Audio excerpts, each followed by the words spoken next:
First reading. A reading from the second book of Kings, chapter 24, verses 8 to 17. Jehoiakim was 18 years old when he came to the throne, and he reigned for 3 months in Jerusalem. His mother's name was Nehushta, daughter of Elnathan of Jerusalem. He did what is displeasing to Yahweh, just as his father had done. At that time, the troops of Nebuchadnezzar, king of Babylon, advanced on Jerusalem, and the city was besieged. Nebuchadnezzar, king of Babylon, advanced on the city, and his generals laid siege to it.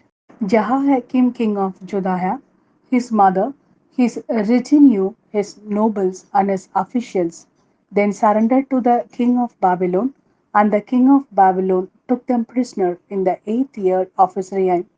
The latter carried off all the treasures of the temple of Yahweh and the treasures of the palace, and broke up all the golden furnishing which Solomon, king of Israel, had made for the sanctuary of Yahweh, as Yahweh had foretold. He carried all Jerusalem off into exile, all the nobles and all the notables. 10,000 of these were exiled, with all the blacksmiths and metal workers. Only the poorest people in the country were left behind. He deported Jehoiakim to Babylon, as also the king's mother, his officials, and the nobility of the country. He made them all leave Jerusalem for exile in Babylon.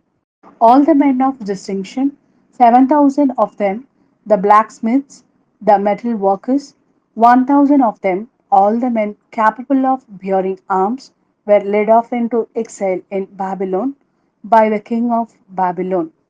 The king of Babylon deposed Jehoiakim in favor of his paternal uncle Mattaniah, whose name he changed to Zedekiah. This is the word of Lord. Thanks be to God. A reading from the Gospel according to Saint Matthew, chapter 7, verses 21 to 29. It is not anyone who says to me, Lord, Lord, who will enter the kingdom of heaven, but the person who does the will of my Father in heaven. When the day comes, many will say to me, Lord, Lord, did we not prophesy in your name, drive out demons in your name, work many miracles in your name?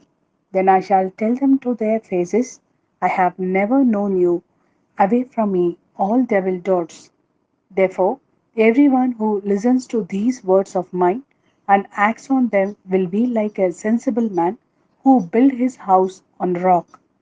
Rain came down, flood rose, gales blew and hurled themselves against that house, and it did not fall.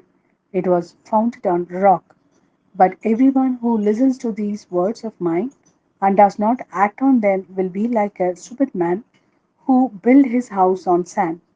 Rain came down, flood rose, gales blew and struck that house, and it fell, and what a fall it had. Jesus had now finished what he wanted to say, and his teaching made a deep impression on the people because he taught them with authority, unlike their own scribes.